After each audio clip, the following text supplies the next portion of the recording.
आवाज़ आ रही है? बताओ, पहले क्वेश्चन पे आ जाओ। बिल्कुल दिमाग नहीं लगाना था, मन से फेंकना था। तो बताओ, सबसे पहला स्टीरियोटाइप क्या होता है पब्लिक सर्वेंट के लिए? तुम लोग के दिमाग में क्या आता है जो सबसे पहले आता है? काम करते कि नहीं करते हैं? नहीं, पहला अपना स्टीरियोटाइप क्या होता है कि लेजी या कामचोर होते हैं। तो पहला तो ये हो चुका है। उसके बाद दूसरा क्या हो गया जो तुम लोग को लग रहा है कि जो स्टीरियोटाइप और होना चाहिए? समाज से अपन अंग नहीं मानते हैं, मानते हैं कि थोड़े से उच्च तबके के लोग हो चुके हैं अपन से हम। अगली चीज, काम कम करते हैं कि ज्यादा करते हैं? कम। और पैसा क्या मिलता है? बहुत ज्यादा। तो ओवर पेड होते हैं और अंडर वर्क होते हैं, ऐसा अपन मान के चलते हैं। अगली चीज कि भारत में जितना भी भ्रष्टाचार चल रहा है या जो परिवारवाद या नेपोटिज्म चल रहा है, तो पूरा किसकी वजह से चल रहा है? वो अपने यहाँ पे पब्लिक सर्वेंट की वजह से। ठीक है। और सबसे लास्ट में अपन एक चीज़ और लिखना चाहो, लिख सकते हो कि अपन ऐसा मानते हैं जो भी गवर्नमेंट ऑफिसेस का मिसयूज होता है वो सबसे ज़्यादा कौन करता है? Public servant. ये जितना भी अपने यहाँ पे चीज़ें खराब हो रही हैं सब किसकी वजह से? पब्लिक सर्वेंट की वजह से।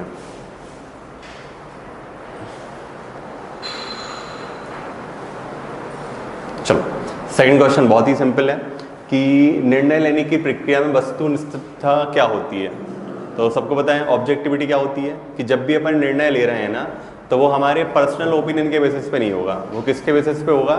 हमारे ऊपर जो भी फैक्ट होंगे और जो भी फिगर्स होंगे, तो तथ्यों के आधार पर और साक्ष्यों के आधार पर निर्णय लेने को अपन क्या बोलते हैं? ऑब्जेक्टिविटी या वस्तुनिष्ठता। ठीक है। फिर यहाँ पे एक आधा एग्जाम्पल लिख सकते हो। कुछ अगर प्रैक्टिकल लाइफ का एग्जाम्पल आ रहा है ऑब्जेक्टिविटी का निर्णय लेने की प्रक्रिया में, जैसे अपन फॉर एग्जाम्पल अभी ले लें कि भारतीय क्रिकेट टीम का चयन होना, तो वो किसके आधार पे होता है? खिलाड़ियों के प्रदर्शन के आधार पे। ठीक है। सिमिलर बेस पे अपन देख लें कि जब भी अपन किसी डॉक्टर के पास जाते हैं, तो जब भी डॉक्टर अपने लिए कोई दवाई देता है तो नॉर्मली देता है कि पहले चेक करने के बाद, यदि सिम्टम ज़्यादा उसको लग रहे हैं कॉम्प्लिकेटेड, तो क्या बोलते हैं कि मेडिकल रिपोर्ट करा के आ जाओ। तो भी किसका एग्जाम्पल हो जाएगा? ऑब्जेक्टिविटी का।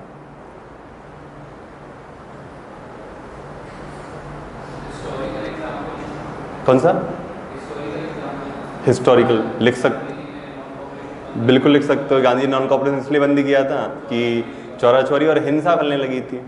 ठीक है। और एग्जाम्पल लिखना चाहो, मतलब यदि हिस्ट्री पे जा ही रहे हैं, थोड़ा इनोवेटिव एग्जाम्पल हो जाएगा कि सबके याद होगा कि जो इंडियन नेवी म्यूटिनिटी हुई थी, रॉयल इंडियन नेवी म्यूटिनिटी, तो वहाँ पर सरदार पटेल और जिन्ना दोनों ने परसुएट किया था कि आप म्यूटिनिटी ना करो या आप विद्रोह को रोक दो। रीजन क्या था कि उनको पता था 2-4 साल में आज़ादी मिलनी है, लेकिन यदि सेना का अनुशासन खत्म हो गया तो जीवन भर के लिए समस्या हो जाएगी। तो सेम चीज़ कहाँ हुई? पाकिस्तान में हुई। तो सेना डिसिप्लिन नहीं, तो आज उनको प्रॉब्लम आ रही है। बिल्कुल लिख सकते हो इन सारी चीज़ों को। चलो नेक्स्ट क्वेश्चन में आ जाओ। प्रशासन में करुणा की क्या भूमिका होती है? ठीक है। तो इसको अपन लोग थोड़ा सा ना, यदि 3 मार्कर में डायरेक्ट लिख देंगे, यदि 5 या 20 में आ जाए तो अपन ऐसा लिख सकते हैं कि जो 20वीं सदी में अपन बात करते हैं, और जब अपन वहाँ पे किसकी बात कर सकते थे? प्रशासन की। तो ऐसा मान सकते अपन तब 20वीं सदी में मानते थे कि जो प्रशासन और करुणा होते हैं एक दूसरे के अपोजिट होते हैं। लेकिन 21वीं सदी में, या जो अपन न्यू डेवलपमेंट वाली एज बोलते हैं, उसमें अपन क्या बोलते हैं? एक दूसरे के पैरेलल चलते हैं या एक दूसरे के पूरक होते हैं। तो 20 नंबर तो इतना दिखा सकते हो कि पहले ऐसा बोलते थे यदि करुणा की भावना होगी तो वो कभी अपना काम ही नहीं कर पाएगा, लेकिन अभी अपन ये मानते हैं दोनों एक दूसरे के क्या हैं? पूरक होते हैं। ठीक है। तो सबसे पहली भूमिका क्या होती है कि जो भी हमारे यहाँ नीति निर्धारण होता है वो मानवीय आधार पर होता है, या ह्यूमन सेंट्रिक अप्रोच पे अपन काम करना चालू कर देते हैं। पहली चीज। सेकंड चीज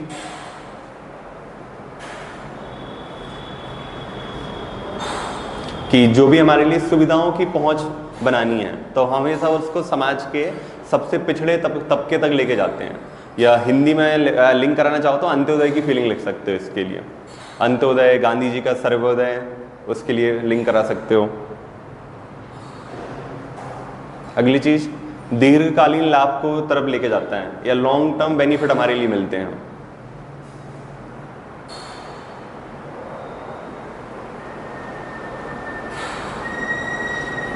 लिखा। और एग्जाम्पल डाल सकते हो कि जैसे अपने यहाँ पे जन सुनवाई की व्यवस्था है, तो कहीं लिखा तो है नहीं है कि अधिकारी को जन सुनवाई करनी है, बट वो करते हैं। क्यों? वो किसकी भावना को दिखा रहे हैं? करुणा की भावना को। सिमिलर बेसिस पे तुम जाओ तो जो भी बड़े बड़े गवर्नमेंट ऑफिस होते हैं, तो वहाँ पे ना एक फीडिंग रूम होता है।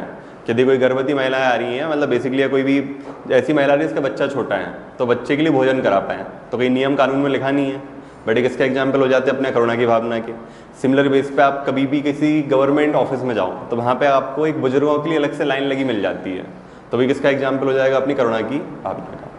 तो ये प्रैक्टिकल एग्जाम्पल्स इसको हम दिखा सकते हैं। हाँ क्या क्या नेगेटिव इसमें अपन नहीं लिखेंगे यार, यहाँ नहीं दिखाएंगे। थोड़ी जनरली अपन ऐसा मान के चलते पॉजिटिव ही है, क्योंकि 20वीं सदी में जो अपन मैक्स वेबेरियन ब्यूरोक्रेसी पढ़ी होगी, उस टाइम पे मान के चलते थे कि जितनी ज़्यादा करुणा आती जाएगी, निर्णय लेने की क्षमता उतनी खराब होती जाएगी। बट EI का मॉडल क्या ही बोलता है? जितना ज़्यादा आपके अंदर करुणा की भावना है, आपके निर्णय हमेशा उतने अच्छे होंगे। चलो नेक्स्ट आ जाओ।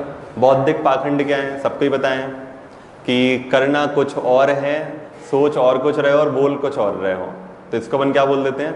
बौद्धिक पाखंड या इंटेलेक्चुअल हाइपोक्रेसी। ठीक है, इसका दूसरा नाम लिख लो यदि कभी आ जाए। इसी को बोलते हैं कॉग्निटिव हाइपोक्रेसी। कॉग्निटिव हाइपोक्रेसी बोलते हैं इसी को, और इसी को बोलते हैं इंटेलेक्चुअल डिसऑनेस्टी या बौद्धिक बेईमानी। ये इसी के नाम है।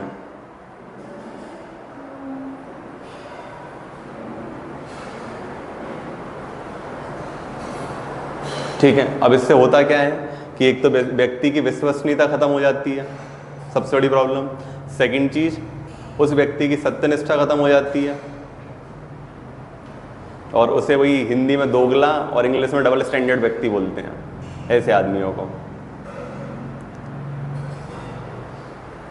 और एग्जाम्पल याद आ ही रहा होगा कि जितने भी भारत में बड़े बड़े स्पोर्ट्स पर्सन हैं, वो किसकी ऐड करते हैं?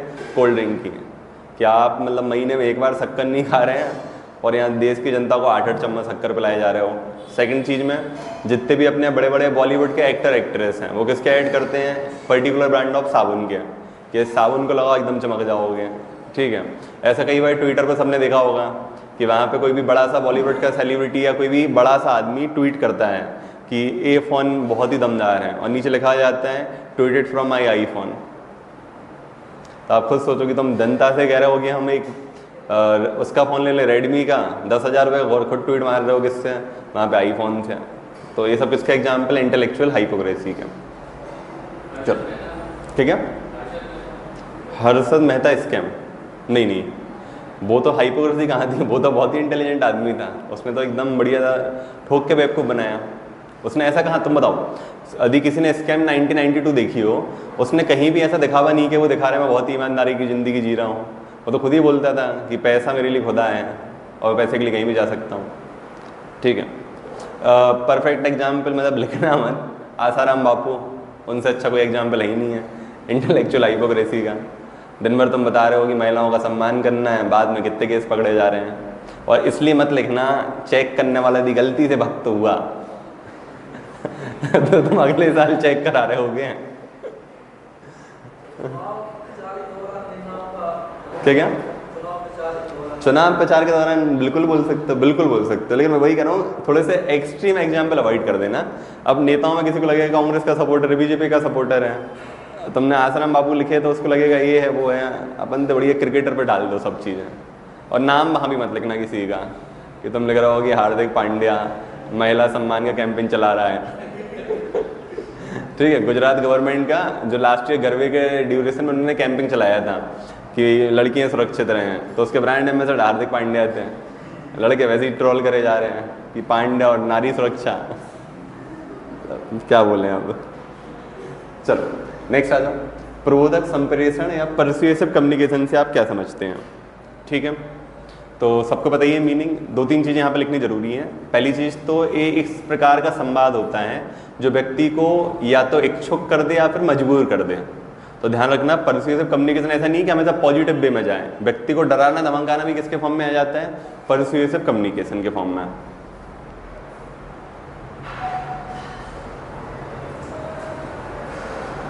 फॉर एग्जाम्पल सिंपल सा एग्जाम्पल लिख सकते हो कि एक छोटा सा बच्चा है और वो अपना दिन भर अंगूठा खाए जा रहे हैं। तो 4 दिन मम्मी समझाती हैं अच्छे से, अंगूठा नहीं खाना, अंगूठा नहीं खाना। 5वें दिन क्या होता है, अंगूठे में मिर्च लगा देती है मम्मी, फिर वो अंगूठा खाता है, डर जाए बैठ जाता है। तो ध्यान रखना, पर्सुएसिव कम्युनिकेशन पॉजिटिव वे में नहीं होता है। सिमिलर एग्जाम्पल सबने देखा है कि तुम लोग बचपन में ऊधम कर देते हैं, घर वाले एक बाथरूम में ले जाके बंद कर देते थे, तो अभी किसका एग्जाम्पल, पर्सुएसिव कम्युनिकेशन का। तो ये वाला कांड किया है तो बाथरूम में बंद हो जाओगे। तो ध्यान रखना, उसका मतलब समझाना और साथ में डराना भी हो सकता है, दोनों हो सकते हैं। जैसे अभी एग्जाम्पल यदि ऐसा अच्छा लिखना हो तो दरवाज़ा बंद अभियान लिख सकते हो। अमिताभ बच्चन वाला ऐड याद होगी, वो आता था स्वच्छ भारत सर्वेक्षण में कि लोग खेत में जाके बैठे हैं, अमिताभ बच्चन जाके टोक देगा क्या कर रहे हो, इस टाइप की चीज़ें। चलो नेक्स्ट आ जाओ। क्या अभी क्षमता जन्मजात होती है? तो अपन को दोनों डायमेंशन लिखनी है, होती भी है और नहीं भी होती है। तो अपन ऐसा लिख देंगे कि बहुत सारी जो हद तक अभी क्षमता है, हमारा एप्टीट्यूड होता है, वो जेनेटिक्स का पार्ट होता है। और ऐसे बहुत सारे रिसर्च बोलते भी हैं कि बच्चे का लगभग 40 से लेकर 60% तक एप्टीट्यूड माँ के गर्भ में ही बन जाता है, ठीक है। लेकिन बचा हुआ 40% 50% बनाने के लिए हमारे आसपास की परिस्थितियों का प्रभाव भी पड़ता है। तो दोनों डायमेंशन उसमें लिखनी है कि जन्मजात होता भी है और नहीं भी होता है, ठीक है।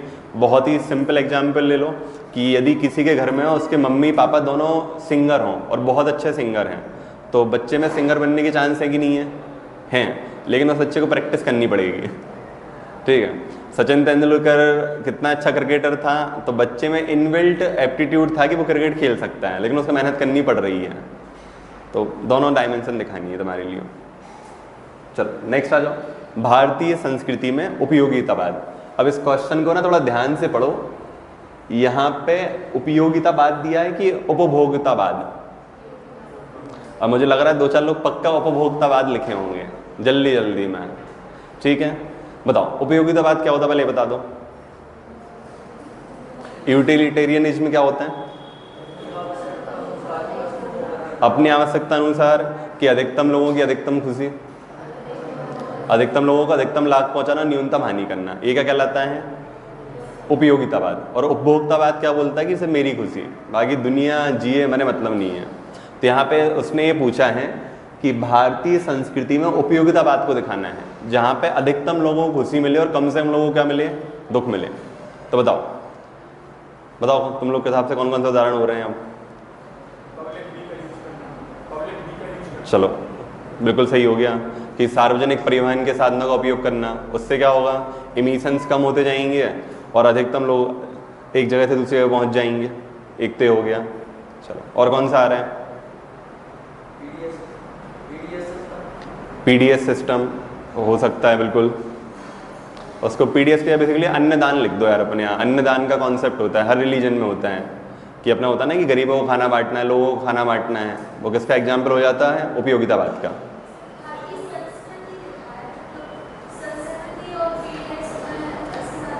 बेसिकली अपन उसको पार्ट मान सकते हैं, इसलिए पीडीएस के मैंने बोला ना अन्नदान लिख दो, पीडीएस मतलब एग्जैक्टली, क्योंकि एक पॉलिसी हो जाएगी। हाँ, अतिथि देवो भवा लिख सकती हो, बट वो डायरेक्टली लिंक नहीं हो पा रहा है एकदम।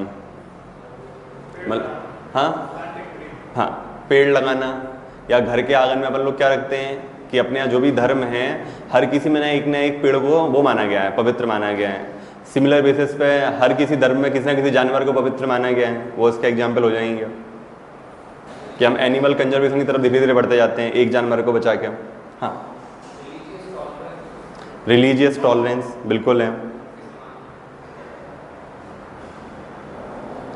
ठीक है। अगली चीज, बुजुर्गों को सम्मान देना।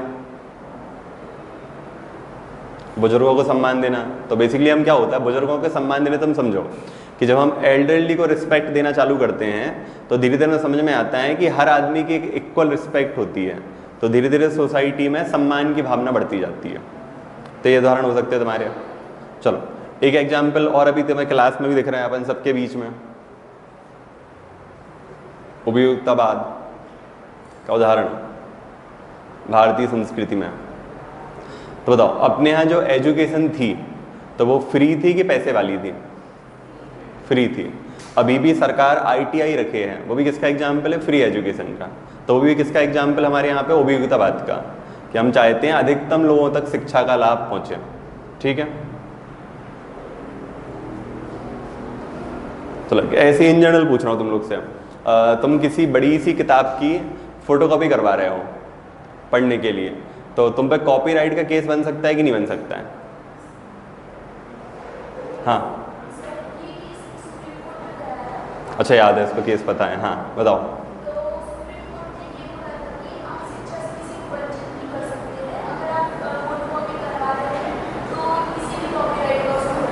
हाँ, एक्चुअली सुप्रीम कोर्ट में क्या हुआ था कि टाटा मैकग्रहल की पता है किताबें बहुत महंगी आती हैं, तो कॉलेज के लड़के वहाँ पे डीयू के बाद में एक राजहंस फोटोकॉपी है, तो वो क्या करता था, किताबें की फोटोकॉपी बेचता था, तो उसके अगेंस्ट टाटा मैकग्रा-हिल ने केस लगाया।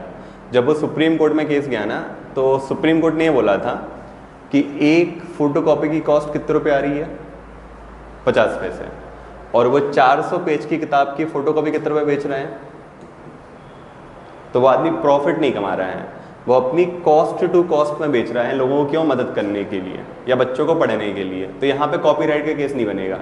यदि सोचो ये फोटोकॉपी की ले रहा है 50 पैसे, और यदि इस किताब को नोट्स के फॉर्म में बेच रहा है तो कितने रुपए ले रहा है उसके, 400 रुपये, तो अब केस किसका बनेगा, कॉपीराइट का। तो ये वाटर लाइन डिवीजन है, इसलिए तुम देखना जो भी अपने आप फोटोकॉपी वाले हैं जनरली जब वो किसी कोचिंग के नोट से कुछ भी चीज़ें बेचते हैं तो वो हमेशा सेम कॉस्ट में बेचते हैं। इंदौर में तो बेच लेते हैं वो ज़्यादा रेट पे, उनको पता है कि बच्चे सीधे साधे हैं, ठीक है, दिल्ली में पढ़ लेते हैं वो केस के बारे में। तुम दिल्ली में किसी भी फोटोकॉपी दुकान पर चले जाओ कि वहाँ पे जो भी कोचिंग के नोट्स हैं, तो यदि उसके यहाँ लिखा 80 पैसे फोटोकॉपी, तो वो उसी के मल्टीपल में पैसे लेगा तुमसे, 20 रुपये किसके एक्स्ट्रा ले लेगा, बाइंडिंग के। तो वो सुप्रीम कोर्ट बोल चुकी है उस केस में कि शिक्षा सबका एक अधिकार है, यदि वो उसको व्यवसाय के फॉर्म में कर रहे हैं तो आप कर सकते हो। सिमिलरली से तुमने सुना होगा यूट्यूब पे कॉपीराइट का ऑप्शन होता है, तो यदि मैंने यूट्यूब पे एक वीडियो बनाया और मैंने किसी दूसरे आदमी की स्लाइड यूज कर ली तो मुझ पर कॉपीराइट का केस होगा कि नहीं होगा? यदि मेरा चैनल मोनेटाइज है या मैं अपने यूट्यूब चैनल से पैसे कमा रहा हूँ तो मुझ पर केस कर सकता है, बट यदि मैं अपनी यूट्यूब चैनल को नॉन मोनेटाइज रखी हूँ कि मैं उस पर से पैसे नहीं कमा रहा हूँ तो कभी मुझ पर केस नहीं हो सकता, क्योंकि मैं कमाने के लिए नहीं डाल रहा हूँ वीडियो में, किसके लिए डाल रहा हूँ, शिक्षा के प्रसार के लिए। क्लियर हो गई कहानी? चलो नेक्स्ट आ जाओ, बड़ा सिंपल सा है, अभिरुचि या इंटरेस्ट से आप क्या समझते हैं, बताओ अभिरुचि क्या होती है? हाँ हाँ बता दो।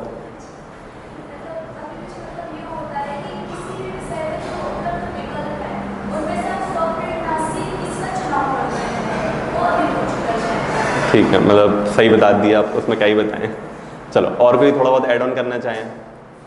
इंटरेस्ट या अभिरुचि क्या होती है कि यहाँ पे ना ध्यान रखना है, सबसे पहली जो काम की चीज़ है वो क्या है, विचार की या फिर निर्णय लेने की स्वतंत्रता, बिना उसके अभिरुचि नहीं हो सकती है। ठीक है, एक चीज़ क्लियर होगी। सेकंड चीज़ कि यहाँ पर निर्णय की स्वतंत्रता हो या विचारों की स्वतंत्रता हो, और अब उसके बाद हम जो भी अपना कार्य करेंगे उसको अपन क्या बोलते हैं, अपनी अभिरुचि।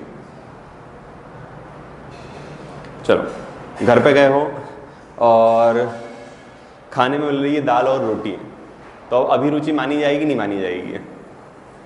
बिल्कुल नहीं मानी जाएगी। ठीक है, घर पे गए हो और वहाँ पे सिर्फ पार्ले जी का एक पैकेट रखा हुआ है और अब पूछा जा रहा है कि पार्ले जी खाओगे क्या, तो ये अभिरुचि मानी जाएगी क्या? नहीं। अभिरुचि कब मानी जाएगी, जब आपके पास मल्टीपल चॉइसेस हों, कि घर में गए हो वहाँ पे रोटी भी है, नमकीन भी है, दाल सब्जी 4 चीज़ें, अब पूछा गया तुम क्या क्या खाना चाहते हो, अब तुम वहाँ पे 2 चीज़ें बता पा रहे हो, तो क्या कहलाएगी वो, व्यक्तिगत स्वतंत्रता। ठीक है, रेस्टोरेंट में गए हो और उसने बोल दिया कि हमारे यहाँ पे सब दाल बाटी मिल रही है और कुछ भी नहीं है, तो अभिरुचि है कि नहीं है वहाँ पे? क्लियर होगा डेफिनेशन? अभिरुचि तभी बोलते हैं जब हमारे लिए निर्णय लेने की क्या हो, स्वतंत्रता, और निर्णय लेने की स्वतंत्रता के साथ साथ विकल्प हो। ऐसा नहीं कि मतलब विकल्प भी नहीं है जीवन में और बोले स्वतंत्र हो तुम, तोते जैसी हालत हो गई आदमी की, बोले उड़ लो लेकिन पिंजड़े में। चलो अगला घिसा बेटा आंसर सबको पता है, भावनात्मक बुद्धिमत्ता, डैनियल गोलमैन। अपन बिल्कुल नहीं जाएंगे उस कहानी पे, बस थोड़ा सा सोचो, और इस क्वेश्चन में अपन एग्जाम्पल से लिंक कर सकते थे। 5 चरण सबको याद है। सबसे पहले क्या है, पहला चरण क्या हो जाता है, सबसे पहले अपने इमोशंस को जानना, फिर सेकंड चीज़ उनको रेगुलेट करना, फिर उनकी चीज़ उसके बाद मोटिवेट करना, और उसके बाद फिर सबसे लास्ट में रिलेशनशिप मैनेजमेंट। चलो अब थोड़ा सा अपन एक कहानी लिंक कर रहे हैं और इससे हमारी पूरी कहानी क्लियर हो जाएगी। चंद्रयान 2 का लॉन्चिंग याद आ रही है, मोदी जी याद आ रहे हैं, फिर वो K7 याद आ रहे हैं, मोदी जी बाहर निकल रहे हैं, वो एकदम इमोशनल होकर रो दिया है। तो मोदी जी रोए थे क्या? नहीं रोए थे। तो उससे अपन लिंक कर सकते हैं। सबसे पहले उन्होंने अपने भाव को पहचाने कि यार वो भी इमोशनली चार्ज थे, फिर उन्होंने क्या किया, अपनी भावनाओं को नियंत्रित किया। वो खुद नहीं रोए, उन्होंने उसको रोने दिया। फिर पूरी इसरो की टीम को उन्होंने क्या किया, मोटिवेट किया कि अपन किसको बनाएंगे, चंद्रयान 3 को बनाएंगे। तो मेरा ऐसा है कि जब भी इनको लिखो ना तो थोड़ा प्रैक्टिकल एग्जाम्पल से लिंक कर दो। ये सामने वाला रो दे एकदम देख के, ये कॉपी पढ़ के बताओ यार लड़का यार एकदम चंद्रयान 2 की याद दिला दी। तो थोड़ा सा जब भी लिखो एग्जाम्पल डालते जाओ ताकि चीज़ें लिंक हो जाएं, वरना घिसा पिटा हर कोई लिख रहा होगा कि डैनियल गोलमैन के अनुसार 5 चरण होते हैं किसी आदमी के इमोशनल इंटेलिजेंस के, और चेक करने वाला 400 कॉपी में सेम पढ़ चुका है, उसने 1.5 नंबर दिया, आगे चला गया। ठीक है, तो एक तरीका तो क्या होगा कि अलग अलग ही चरण बना दो अपनी तरफ से 2-3 नए, कि 8 चरण होंगे आवाज से। चलो नेक्स्ट आ जाओ। मनोवृत्ति के कार्यों की चर्चा कीजिए। तो बहुत सारे कार्य हैं, सबको बताइए। एक कॉग्निटिव फंक्शन हो जाता है। क्या होता है कॉग्निटिव फंक्शन?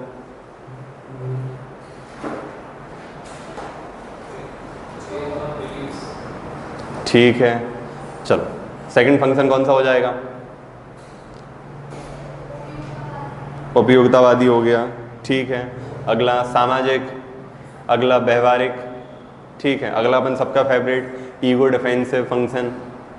ईगो डिफेंसिव को हिंदी में क्या बोलते हैं? आत्मरक्षार्थक। हाँ, अपन सबका फेवरेट वही है। क्यों? कि यदि अपन लोग का यदि मेंस खराब जाए अपन सबका, तो इसमें गलती किसकी मानी जाएगी? आयोग की। क्योंकि हम सोच के बैठे थे 30 अक्टूबर से पेपर होनी ही नहीं है, लेकिन आयोग ने टाइम टेबल दे दिया, तो इसलिए जिम्मेदार कौन है? आयोग। तो ये अपन को जीवन में यही फंक्शन रखना है। कौन सा? Ego defensive. सबसे ज़्यादा काम का यही आता है। और सबसे घटिया फंक्शन अपने लिए कौन सा होता है? Knowledge function. कि कोई आदमी आके सिखाता, अपन तुरंत अपना ईगो ले आते, नहीं नहीं ये तो बिल्कुल सीखनी नहीं है। चलो, तो फंक्शन हमने लिख लिए थे 7-8। नेक्स्ट क्वेश्चन पे आ जाओ। अब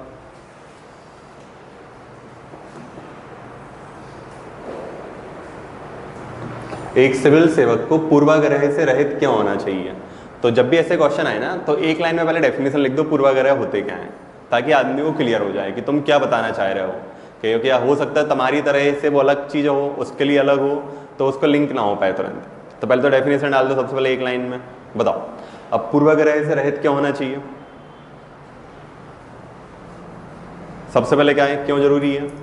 ताकि वो हर आदमी को एक समान नजरिए से देखेगा, अलग अलग नजरिए से, एक समान नजरिए से। सेकंड चीज, जो भी वो निर्णय ले तो निर्णय क्या हो? निष्पक्ष हो, उसके लिए जरूरी है। अगली चीज, लोगों का विश्वास जीतने के लिए। नेक्स्ट आ जाएगी विवादों का निपटारा करने के लिए। अगली चीज कि जो पब्लिक सर्वेंट होते हैं ना, वो खुद समाज में एक रोल मॉडल होते हैं। तो यदि रोल मॉडल हमेशा इम्पार्शियल बिहेवियर करेंगे तो बाकी लोग भी क्या करेंगे?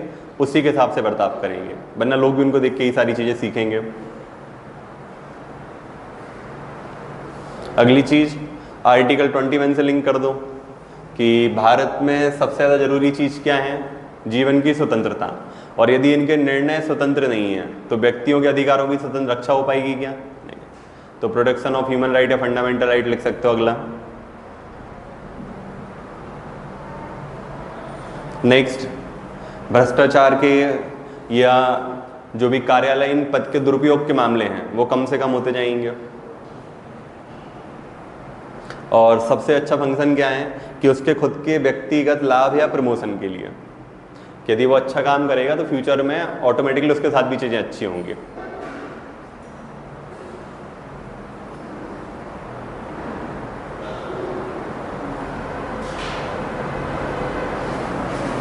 चलो नेक्स्ट आ जाओ। सहानुभूति और समानुभूति का संक्षेप में वर्णन कीजिए। बहुत 2 लाइन का अंतर है, सबको पता है ना, कि किसी के साथ बुरा हो रहा है और हमने सोच लिया कि यार ऐसे ही बुरा हमारे साथ भी है, मतलब किसी के साथ बुरा हुआ है और हमने जाके उसकी पीठ थपथपा दी है, तो वो क्या हो चुकी है? सहानुभूति। और किसी के साथ बुरा हुआ और हमने सोच लिया क्या ऐसे ही बुरा होता तो मेरे साथ मुझे कैसा लगता, तो वो क्या हो जाएगा?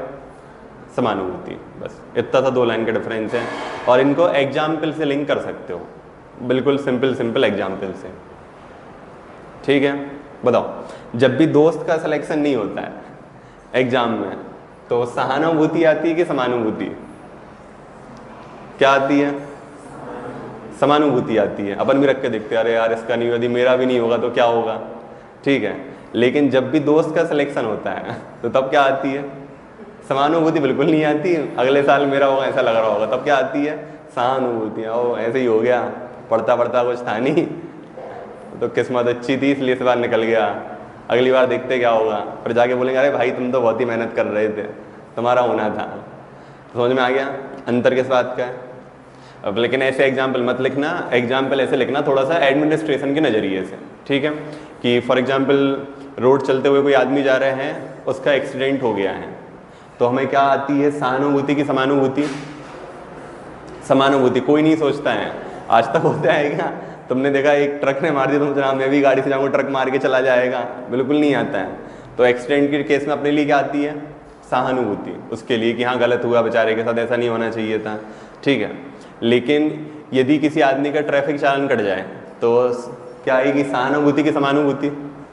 समानुभूति। हमें लगेगा कि हम भी हेलमेट पहन के नहीं जा रहे हैं तो कल मेरा भी चालान कट सकता है, तो बेटर है हेलमेट पहन के चले जाओ। तो ऐसे सिंपल एग्जाम्पल लिखने अपने लिए। और ये तो बिल्कुल मत लिखना दोस्त वाला, चेक करने वाला तुम्हारे लिए सहानुभूति दिखा दे।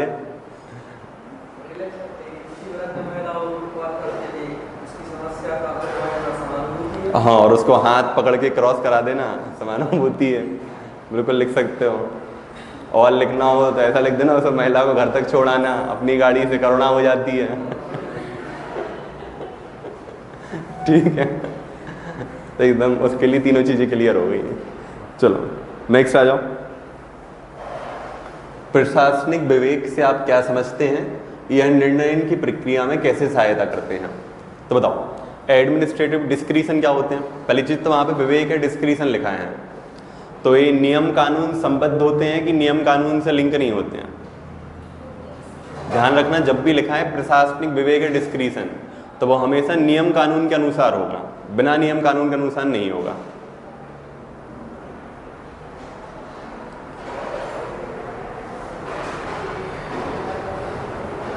ठीक है, अब सेकंड चीज इसमें लिखना है ना कि जो प्रशासनिक विवेक या हमारे एडमिनिस्ट्रेटिव डिस्क्रिमिनेशन होते हैं, ये 2 चीज़ों पर डिपेंड करते हैं। पहली चीज़ तो व्यक्ति की उम्र, और दूसरी चीज़ व्यक्ति के कार्य क्षेत्र में अनुभव। व्यक्ति की उम्र और कार्य क्षेत्र में अनुभव।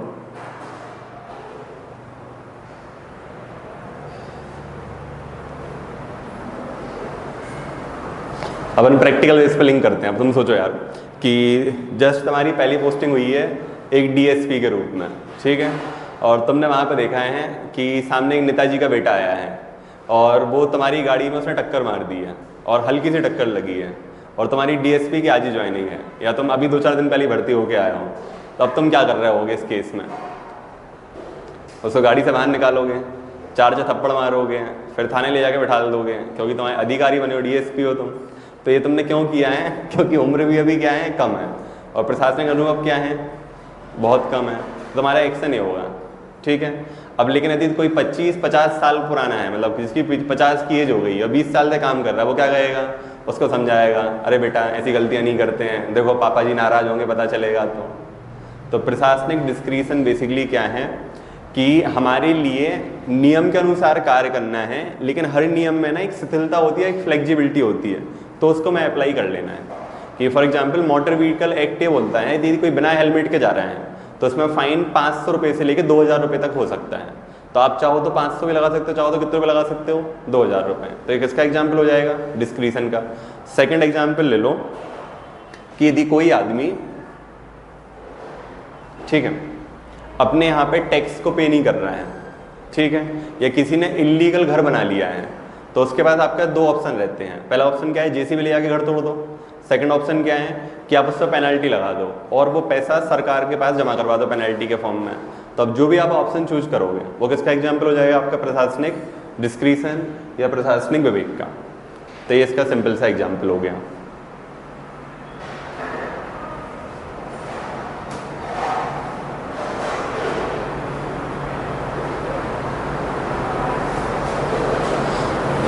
चलो, अब ये निर्णय की प्रक्रिया में सहायता कैसा करता है, तो सबसे पहली चीज तो निर्णय की प्रक्रिया में ना ये लचीलापन या फ्लेक्सिबिलिटी लेके आता है।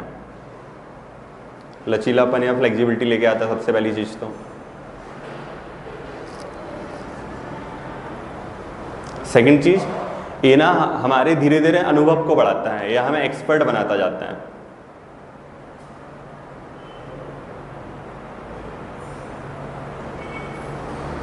लिखा। नेक्स्ट चीज, कुशलता या एफिशिएंसी को बढ़ावा देता है।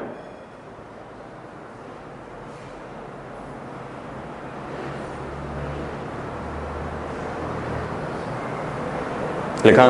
नेक्स्ट, नई प्रकार की चुनौतियों, नई प्रकार की जो चुनौतियां आएंगी उनको झेलने की क्षमता प्रदान करता है कि इस टाइप की चीज आई तो हम किस प्रकार से डील कर सकते हैं। अब जैसे अपन सबसे सिंपल एग्जाम्पल ले लें। अब तुम लोग पढ़ते होगे पेपर में कि जैसे कभी किसी आदमी का एक्सीडेंट हुआ, वो लोग चक्का जाम देने बैठ जाते हैं। फिर पढ़ते हो कि कलेक्टर ने एकदम से आर्थिक सहायता प्रदान की। कभी पढ़ते हो 50,000 की, कभी पढ़ते हो 4 लाख रुपए की, कभी पढ़ते हो 10 लाख रुपए की सहायता प्रदान की। सबने ऐसा पढ़ा हुआ है। तो कलेक्टर के पास पावर तो है कि वो रेड क्रॉस फंड से अधिकतम 1 करोड़ रुपए तक किसी को दे सकता है। अब वो कलेक्टर पर डिपेंड करता है कि कितने रुपए देना चाहें। तो वो कभी किसी को 50,000, किसी को 4 लाख, किसके बेस पे देते हैं, केस टू केस के बेसिस पे। कि यदि कोई बस का एक्सीडेंट हुआ है और एक आदमी को सिर्फ हाथ में फ्रैक्चर आया है और वो डेली काम करने वाला मजदूर है, तो 2 महीने काम पे नहीं जा पाएगा, तो कलेक्टर कितने की सहायता दे देगा, 20,000 रुपये की, क्या 2 महीने घर चल जाए। अब लेकिन किसी एक आदमी का हाथ ही कट गया है तो कितने की सहायता मिल जाती है, 2 लाख रुपये, 3 लाख रुपये, 4 लाख रुपये। ठीक है। सिमिलर बेस पे यदि अपन इस पे और इसका लिंक करना चाहें तो इसको तुम यहाँ पर लिंक कर सकते हो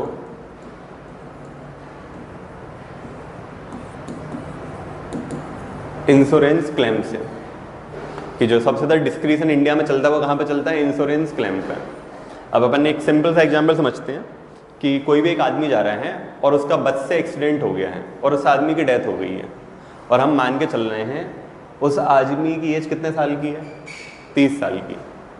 अब मान के चलो एक आदमी ऐसा है जो भी महीने के 15,000 रुपये कमा रहा है, तो जब उसकी फैमिली को क्लेम मिलेगा ना, तो ये मान के चलेंगे कि ये जो मैनुअल लेबर था इसकी सैलरी हर साल कितनी बढ़ रही है, 2 या 3%। तो इसको मैक्सिमम क्लेम मिलेगा कितने रुपए का, 15-20 लाख रुपए का। सेकंड आदमी है कि जो बढ़िया कोई IIM IIT से दोनों डिग्री उसके पास इंजीनियरिंग प्लस मैनेजमेंट की, जब इसको क्लेम मिलेगा तो इसको क्लेम कितना मिल जाएगा, 5-10 करोड़ रुपए के आसपास। क्योंकि क्या लगेगा कि हर साल 20 से 30% इसका इंक्रीमेंट है। ठीक है। इसकी एनुअल इनकम कितनी थी साल की, 40 से 50 लाख रुपए। यदि 10 साल भी मिनिमम काम करता तो कितने रुपए कमा देता अपने घर वालों के लिए, 4 या 5 करोड़ रुपए। तो ये सब किसके एग्जाम्पल हो जाते हैं अपने यहाँ, एडमिनिस्ट्रेटिव डिस्क्रिशन के। इस हिसाब से इसको लिंक कर सकते हो। चलो नेक्स्ट क्वेश्चन पे आ जाओ। शासन में संवेगात्मक बुद्धिमत्ता की उपयोगिता क्या है, इमोशनल इंटेलिजेंस की यूटिलिटी क्या है, बताओ। घिसा पिटा आंसर है। तो चालू कैसे करेंगे अपन, सबसे पहले किसको डिफाइन कर देंगे यहाँ पे, EI को, इमोशनल इंटेलिजेंस को एक लाइन में डिफाइन कर देंगे होता क्या है। फिर अपन आएंगे इसकी उपयोगिता पे। तो बताओ इसकी उपयोगिता क्या है। सबसे पहले तो आदमी कम्युनिकेट कर पाता है उसकी वजह से, या अपने विचारों को रख पाता है। सबसे पहले उपयोगिता तो ये है। अब खुद ही सोचो प्रैक्टिकल वे में कि एक DSP खड़ा है और उसके साथ में 25 पुलिस वाले हैं और 4 लड़के ऊधम कर रहे थे रोड पे, तो क्या लगता है वो धीमी आवाज में बात करेगा कि तेज आवाज में। तुम खुद ही DSP हो, पीछे 15 पुलिस वाले खड़े हैं और 4 लड़के हंगामा कर रहे हैं रोड पे, तो बेटा क्या क्या बात करोगे, डंडे मार रहे होगे, डंडे मार रहे होगे। अब तुम खड़े हो, पीछे 15 पुलिस वाले हैं और सामने 2000 लोगों की भीड़ है। अब क्या कह रहोगे, बेटा क्या हो गया, आओ चलो बैठ के बात करते हैं, थाने चलते हैं, अरे रोडों पे क्या खड़े हो, थक गए होगे, पानी वानी ला देते हैं। तो सबसे पहली चीज़ यही आपके लिए कम्युनिकेशन के बारे में बताता है कि आपको लोगों से बातचीत किस प्रकार से करनी है। सबसे पहली चीज़ यूटिलिटी तो हो जाती है EI की।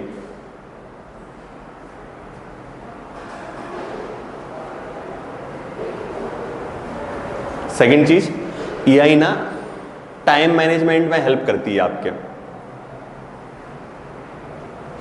गवर्नेंस में, टाइम मैनेजमेंट में।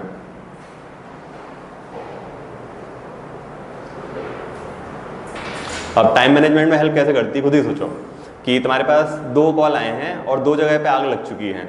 एक आग लगी राला मंडल में और एक आग लगी राजवाड़ा में।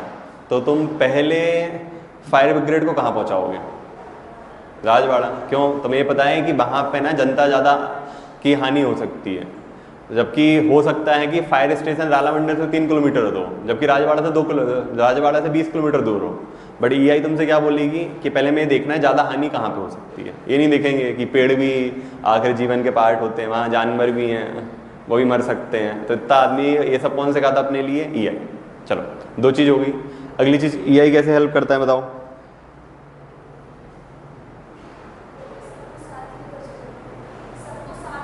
सबको साथ लेकर चलने में या कॉन्फिडेंस बिल्डिंग में।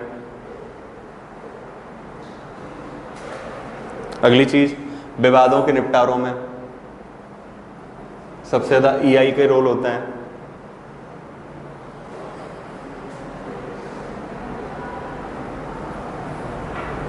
नेक्स्ट चीज निर्णय की प्रक्रिया में।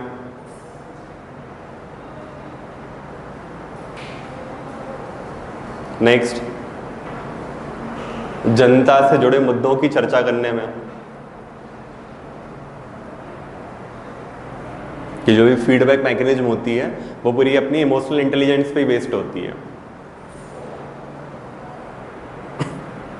शायद आज किसी ने पेपर पढ़ा हो, आज का पढ़ा होगा, एक न्यूज आई है कि गवर्नमेंट ने एक वो पोर्टल लॉन्च कर दिया है कि लाडली बहना में जो भी लेडीज को लग रहा है पैसे की जरूरत नहीं है, तो आप क्या कर सकते हो, उसके लिए आप अनक्लेम कर सकते हो। तो वो किसका पार्ट है, EI का पार्ट है। कि पहले बहुत सारी लेडीज ने घबराने में भर दिया एकदम, अब उनको लग रहा है जरूरत ही नहीं है, 1000 रुपये में क्या ही होना है। उससे क्या हो रहा है, कहीं ना कहीं हमारी पर्सनल चॉइसेस वोटिंग के टाइम पर इन्फ्लुएंस हो सकती है। तो इस टाइप की चीज़ें हो रही हैं। तो ये सब किसके पार्ट है, अपने EI के। चलो नेक्स्ट आ जाओ। मनोवृत्ति में परिवर्तन जीवन में परिवर्तन लेकर आता है। Change in attitude lead to transformation in the life. अब हिंदी वाला परिवर्तन पता नहीं है, इंग्लिश वाला परिवर्तन देखो यहाँ पे क्या लिखा हुआ है। और ट्रांसफॉर्मेशन हमेशा लाइफ में पॉजिटिव होता है, कभी नेगेटिव नहीं होता है। मतलब किसी आदमी का वजन 80 किलो है और उसने 6 पैक एब्स बना लिए हैं, तो वो क्या कहलाएगा, ट्रांसफॉर्मेशन। लेकिन किसी के 6 पैक एब्स थे और उसने तौंद बांध निकाल ली है, तो वो ट्रांसफॉर्मेशन नहीं कहलाएगा। ठीक है, तो पहली चीज़ तो ये क्लियर कर लो कि हिंदी में परिवर्तन सकारात्मक नकारात्मक दोनों हो सकते हैं, बट इंग्लिश में ट्रांसफॉर्मेशन हमेशा क्या होता है, सकारात्मक।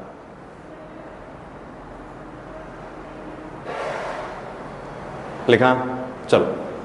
तो एटीट्यूड में से ट्रांसफॉर्मेशन कैसे आते हैं कि सबसे पहले ना व्यक्ति की सोच को बदल देता है या उसके पर्सपेक्टिव में चेंज लेके आता है।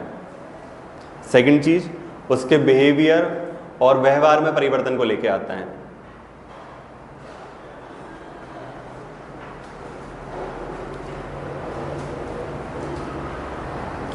अगली चीज, ये व्यक्ति को रिश्तों में सुधार के मौके देता है।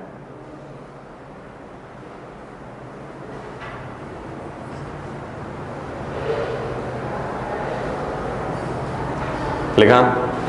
नेक्स्ट चीज, व्यक्ति को मोटिवेट करता है कि वो अपनी लाइफ में अपने गोल्स को अचीव करे।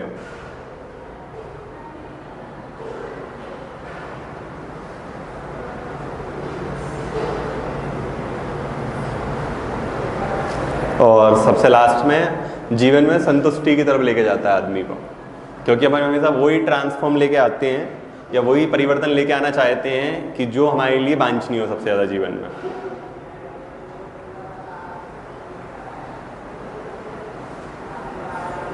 लिखा।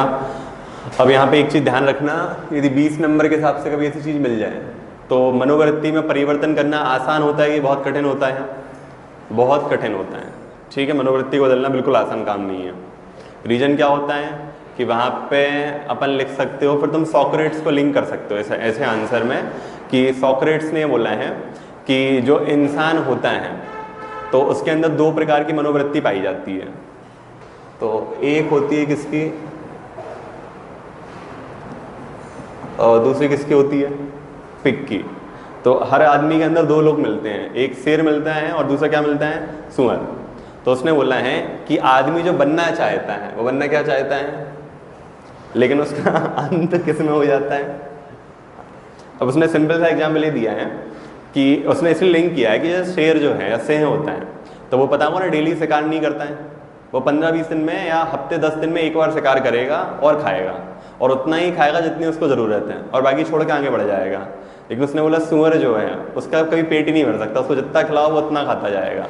तो उसने बोला है सेम आदमी के साथ होता है कि आदमी जीवन में बदलाव करना चाहता है और एक दिन वो लाइन बन के रहता है, फिर सेकंड उसको याद आता है कि जो पहले चल रहा था वो भी इतना ख़राब नहीं था, तो बेटर क्या उसके साथ ही चलते जाओ। इसका परफेक्ट एग्जाम्पल एक दोस्त से डिस्कशन हो रहा था, तो हमें ऐसी बातचीत पढ़ाई वाली बातचीत चल रही थी। उसने बताया कि यार इसका सबसे अच्छा एग्जाम्पल जो लग रहा है कि सॉक्रेट्स का एग्जाम्पल, वो कहता है इंस्टाग्राम पे रील है, और वो हमें दोनों को लगा कि बिल्कुल सही है।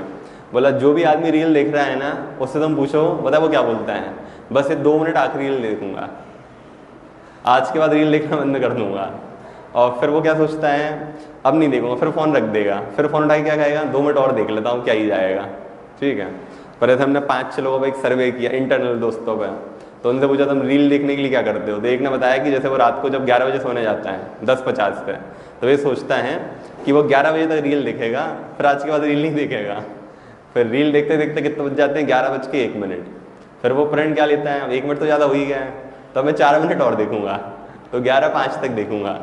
ठीक है, बोले फिर अल्टीमेटली जब उसकी रील खत्म होती है और रात के 2 बज जाते हैं, फिर वो नियम लेता है अगले दिन मैं उठूंगा जब भी ना तो इंस्टाग्राम नहीं देखूंगा।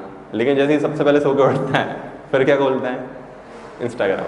सबके साथ यही हो रहा होगा, बहुत सारे लोग के साथ हो रहा होगा, जैसे मेरे साथ ही है। मैं डेली सोचता हूँ कि मतलब मुझे कुछ ना भी कुछ हो जाए 2000 कैलोरी से ज़्यादा कंज्यूम नहीं करना है और 2000 कैलोरी पर रुक जाना है। अब मैं घर पर शाम को जाता हूँ और मम्मी है तो पक्का 1-1.5 रोटी एक्स्ट्रा देंगी, और मैं काउंटर पर डालूंगा मेरी कैलोरी आएगी 2200 कैलोरी है। अब मैं एकदम पागल हो जाता हूँ देख के कि 2200 कैलोरी खाली है, फिर मैं पीऊँगा कोल्ड कॉफ़ी, 600-700 कैलोरी उसकी है। और सब 15 दिन से हो रहा है कि मेरी डेली कैलोरी जाती है 4000 के आसपास। मतलब अभी बढ़िया शाम को घर जाने के पहले चलती है 1300-1400, और फिर 8 बजे से 11 बजे के बीच में 3000 कैलोरी खाया जा रहा है एकदम।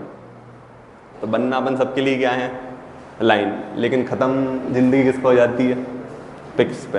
हो ही रहा है, सबके साथ हो रहा है, कोई बात नहीं है। चलो नेक्स्ट आ जाओ। अब इस क्वेश्चन को, हाँ बेसिकली जनरली टिप्पणी मतलब पैराग्राफ के फॉर्म में लिखनी चाहिए जो उसका शाब्दिक अर्थ है, लेकिन यहाँ पे 8 लाइन ही है, तो अपन पैराग्राफ में लिखेंगे तो अपन शायद डील ही नहीं कर पाएंगे चीज़ों को, तो अपन पॉइंट में ब्रेक कर देंगे। मतलब यूपीएससी में जो कीवर्ड का मीनिंग होता है ना टिप्पणी, मतलब ये है कि आपको पैरा के फॉर्म में जाना है चीज़ों को लिंक करके, और यहाँ तो जगह ही नहीं है, 8 लाइन में तो पैरा खत्म हो जाएगा, इंट्रोडक्शन नहीं बन पाएगा। चलो अब ना इस वाले क्वेश्चन को थोड़ा सा ध्यान से पढ़ो। अब पहला पार्ट सबको पता है, अब दूसरे पार्ट पे आ जाओ। तो क्या लग रहा है, क्लोज एंडेड क्वेश्चन है कि ओपन एंडेड?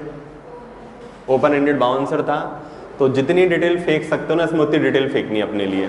तो एबीसी मॉडल शायद सबने लिख दिया होगा, यहाँ पे दिखा दिया होगा एबीसी मॉडल। चलो सेकंड चीज, यहाँ पे दिखा दिया होगा तुमने एटीट्यूड का फॉर्मेशन कैसे होता है या मनोवृत्तियाँ कैसे बनती हैं, वो कहानी लिखी है सबने। चलो नेक्स्ट चीज इसमें लिखी है कि एटीट्यूड में परिवर्तन कैसे आता है या हम मनोवृत्ति में परिवर्तन कैसे कर सकते हैं, क्योंकि उसने क्लियर दिया है इससे संबंधित जो भी धारणा है सबकी विवेचना करना है। बताओ ठीक है।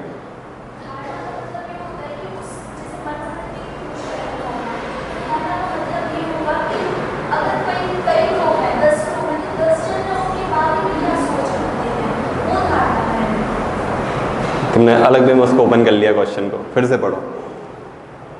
इससे संबंधित धारणाएं या इससे संबंधित जो भी कॉन्सेप्ट हैं हमें उन सबको बताना है।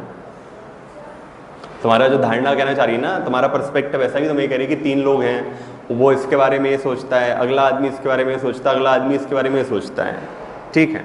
लेकिन यहाँ पे वो धारणा है ना, वो कॉन्सेप्ट के टर्म्स में है कि उससे संबंधित जो भी चीज़ें तुम जानते हो उन सबको हम यहाँ पे विचार करना था यहाँ पे। क्योंकि तुम एटीट्यूड के संबंध में यदि धारणा पर जाओगे तो कितने तुम थिंकर दिखा पाओगे, 1 या 2 थिंकर ही आ रहे हैं। हाँ,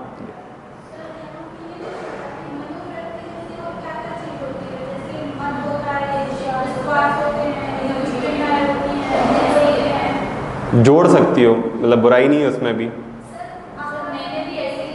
ऐसे ही लिखा है क्या क्या? आकार मत बोलो, मत बोलवाओ। हाँ ऐसे ना,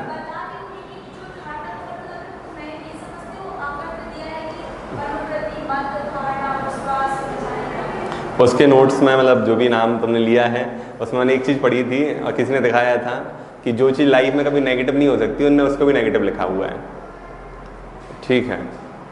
मतलब मोटिवेशन वाले टॉपिक में उसमें लिखा था कि मतलब कि बेसिकली किसी आदमी से काम करवाना उसके तरीके क्या हो सकते हैं, मोटिवेशन के तरीके। तो उसमें लिखा था कि नेगेटिव मोटिवेशंस भी होते हैं, कि आप किसी को डरा धमका के भी उसकी कार्यकुशलता को बढ़ा सकते हो।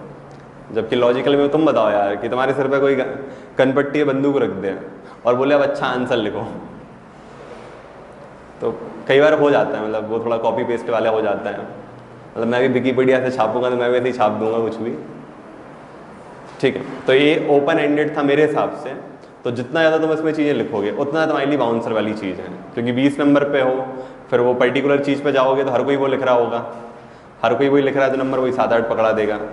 और यदि ओपन करके लिखोगे तो बहुत सारी चीज़ें आ सकती थी, जैसे कॉग्निटिव डिसोनेंस वगैरह तुम लिख सकते हो। हिंदी में क्या बोलते हैं? संज्ञानात्मक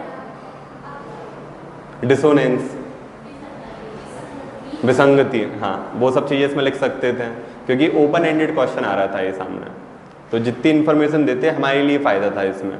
और यदि हमने वो आंसर लिखा है तो गलत नहीं है, बट अपन ने उसको एक बहुत लिमिटेड दायरे में बांध दिया अपने लिए, बस ये प्रॉब्लम हो रही है उससे और इस अप्रोच में। चलो नेक्स्ट क्वेश्चन में आओ। साम्यगिक बुद्धि सीखने और बढ़ाने के प्रमुख तरीकों की चर्चा कीजिए। चलो, कोई ऐसा है जिसने इसको ब्रेक किया हो, सीखने और बढ़ाने अलग अलग? एक आदमी किया है। गुंजन पूरा वही का वही लिखा गया होगा ना? वही का वही लिखा गया ना, तो इसलिए मैं हर बार ऐसा एक क्वेश्चन इसलिए दे रहा हूँ ना, कुछ चीज़ें ना बहुत ध्यान से समझनी है। वो ना एक ही सिक्के के 2 पहलू होते हैं।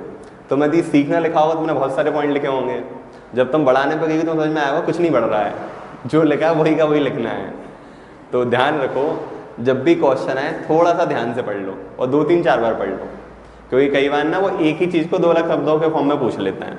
तो इसको सीखना बढ़ाने के तरीके एक ही है कि अलग अलग हैं? एक ही हैं। जो सीख रहा है वही बढ़ा रहा है, और जो बढ़ा रहा है वही हमें सिखा रहा है। तो अलग अलग डिवाइड करोगे तो कुछ भी एक्स्ट्रा नहीं लिख पाओगे, बस वही का वही लिख देना। फिर ऐसा लिख देना PTO, उसमें वो लिखना और नीचे लिखो पहले लिख चुके हैं उसमें देख लें आप। चलो बताओ, तो सीखने और बढ़ाने के तरीके बताते जाओ। सबसे पहला तरीका तो क्या है कि अपन को खुद जागरूकता होनी चाहिए या सेल्फ अवेयरनेस होनी चाहिए। सेकंड चीज़, अपने आप पे या आत्मनियंत्रण होना चाहिए, सेल्फ रेगुलेशन। नेक्स्ट चीज़, मोटिवेशन या अभिप्रेरणा होनी चाहिए।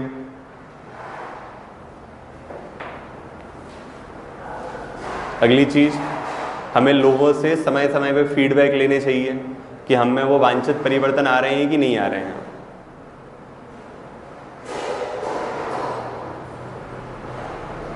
नेक्स्ट चीज़, सहानुभूति समानुभूति जैसी भावनाएं होनी चाहिए।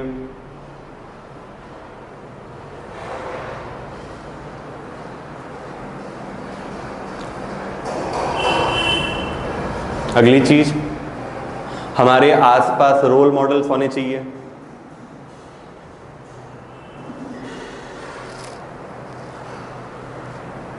नेक्स्ट चीज़, बहुत सारी किताबें पढ़नी चाहिए, और किताबें धार्मिक भी हो सकती है, किसी प्रकार की हो सकती है, कि जो बेसिकली सद्गुणों या वर्च्यूज़ को बढ़ाती जाएं, जिनको पढ़ के हमारे लिए पता चले इनके बारे में।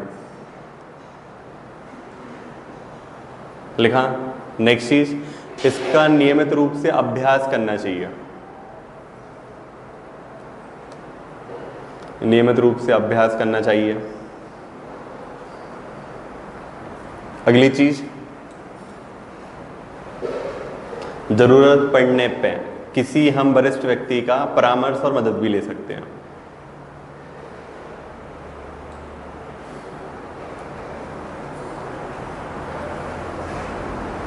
ठीक है, और कंक्लूजन में लिख सकते हो, ऐसा मैंने नहीं है, डैनियल गोलमैन ने बोला है कि ईआई को यदि हमारे लिए बढ़ाना है या रेगुलेट करना है तो उसकी सबसे जो काम की चीज़ है तो वो क्या है, उसकी प्रैक्टिस।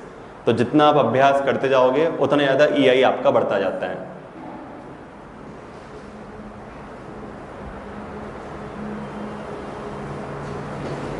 ठीक है, और लिखना चाहो तो इसको डॉक्टर्स के एग्जाम्पल से दिखा सकते हो कि कोई भी सर्जन होता है, कोई भी डॉक्टर होता है, तो उनको इतने सारे नंबर ऑफ पेशेंट से मिलवा दिया जाता है कि उनका बीमारियों से डर क्या हो जाता है, ख़त्म हो जाता है, या फिर ना वो लोगों से इमोशनली अटैच्ड नहीं होते हैं डॉक्टर लोग। तो उसका तुम एग्जाम्पल दिखा सकते हो।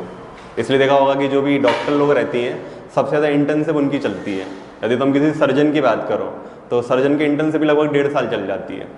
तुम सोचो ना, एक आदमी है बेचारे, उसको हाथ पैर काटने हैं, अब वहाँ पे काटते काटते उसके इमोशनल जाग जाएं कि मैं क्या कर रहा हूँ, देखो खून आ रहा है भैया के लिए, वहाँ पर रोना चालू कर दें और कैंची वैची छोड़ के आ जाए पेट के अंदर रोते रोते। तो उनको इतनी प्रैक्टिस करवा दी जाती है ना कि इमोशंस रेगुलेट हो जाते हैं। ठीक है, फिर वो एग्जाम्पल चाहो तो लिख देना, मुन्ना भाई एमबीबीएस वाला, वो याद है, प्रोफेसर अस्थाना बोलता है लाखों ऑपरेशन की आज तक हाथ नहीं कांपे, बेटी का ऑपरेशन करूँगा हाथ कांप जाएंगे, क्योंकि वहाँ पे क्या आ जाते हैं, इमोशंस आ जाते हैं। तो बस उससे लास्ट में लिंक कर दो।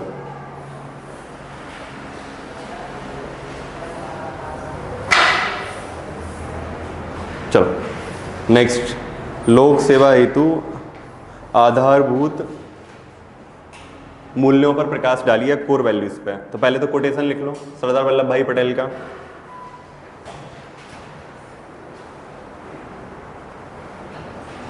लोक सेवा का मतलब अपना कार्य ईमानदारी और कुशलता से करना नहीं है।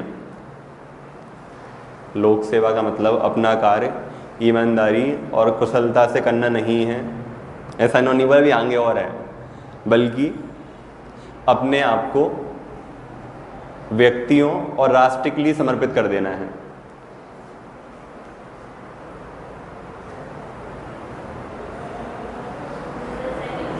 बल्कि अपने आप को व्यक्तियों और राष्ट्र के प्रति समर्पित कर देना है। Public service is not just a doing job efficiently and honestly, it is complete dedication to public service is not just doing a job efficiently and honestly, it is complete dedication to the people and nation,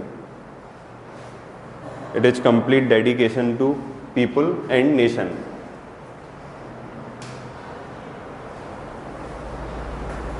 ठीक है, तो अपने आप को राष्ट्र के प्रति समर्पित कर देना ही क्या कहलाता है, लोक सेवकों का गुण। तो अब इसके लिए आधार मूर्त कौन कौन से होने चाहिए बताओ, क्या क्या होना चाहिए तुम लोग के हिसाब से सबसे पहले? ठीक है, पारदर्शिता, सत्यनिष्ठा, ये सब तो लिख ही दिए होंगे।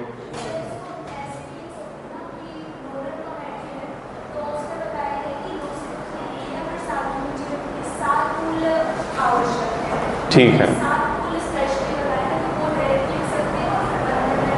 अन्य में लिख सकते हो। ठीक है, मतलब मेरा ऐसा पर्सनली मानना, मेरा ऐसा मतलब गलत हो सकता हूँ मैं, कि नोलन कमेटी हर कोई लिख रहा होगा, तो बेटर अपन उसको अवॉइड करके दूसरे आदमी से चालू कर दो ना। सेकंड एआरसी का नाम उठा लो तुम, द्वितीय प्रशासनिक सुधार आयोग, सेकंड एआरसी के अनुसार लिख दो तुम कि ये मूल गुण होने चाहिए। ठीक है, कुछ भी आदमी आ रहा, संधानम कमेटी लिख दो, संधानम कमेटी के अनुसार ये गुण किसी भी लोक सेवक में होना आवश्यक है। थोड़ा सा नोलन कमेटी होना, वो सब लिख रहे होंगे, वो साथ के साथ रटे हुए। ठीक है, मैं क्या सोहेल, तुम लोग कैसे याद किए थे? क्या लोहिया, एक दोस्त याद रखे था, ओ शीला, हाँ ओ शीला करके है उसका, बढ़िया। मैं सोहेल से याद रखे था, वो सबके कैसे बड़े बताएं, तो बेटर है अपन दूसरी कमेटी से लिंक कर दो, वो सात चीज़ लिख दो और 2-4 चीज़ें और लिखते जाओ। चलो अब ये 2-4 चीज़ें बच रही हैं जो उसमें नहीं आती हैं, तो लिखते जाओ।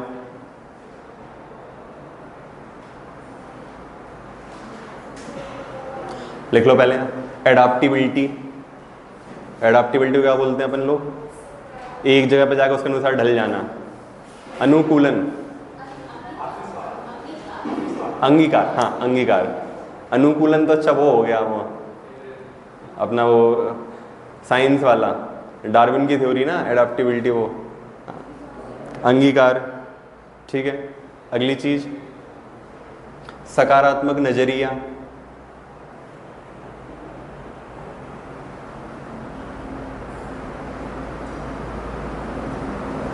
नेक्स्ट परसिवरेंस, हिंदी में परसिवरेंस जुझारूपन। जुझारूपन नहीं होगा, परसिवरेंस मतलब वो मूवी देखी नवाजुद्दीन की आई थी, वो पहाड़ तोड़ता रहता है मांझी, तो जब तक तोड़ेगा नहीं तब तक छोड़ेगा नहीं। दृढ़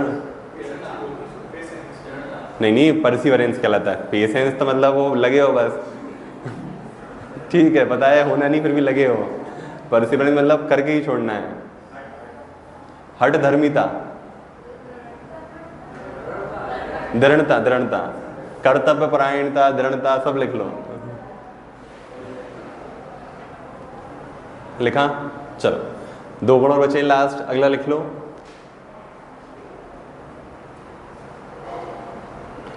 टीम भावना का, टीम भावना होना।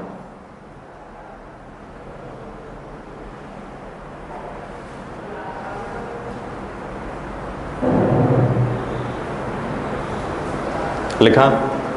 और अगला गुण परहित पे काम करना। बेसिकली मतलब सेल्फ कंफर्ट नहीं होना, या सेल्फ कंफर्ट वाली फीलिंग नहीं होना।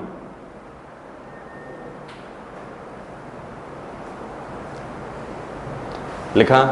और बस जब इसको कंक्लूड करो तो फिर लिख सकते हो लास्ट में एक आध रिपोर्ट का नाम, एक आध कमेटी का नाम, कि यदि ये गुण बढ़ाए जाएं तो इसके हिसाब से हो सकता है कि विश्व बैंक के अनुसार यदि ये चीज़ें करी जाएं तो हमारे देश में इसकी कार्यकुशलता 8% बढ़ सकती है। कुछ भी ऐसा मन से लिख देना, ठीक है। उसको लगेगा कि हाँ इसको पढ़ लिख के आया है। और इतना मत लिख देना कि 40% बढ़ जाएगी कि 200%, मतलब ये सब चीज़ें 8-10% ही बढ़ती हैं बस।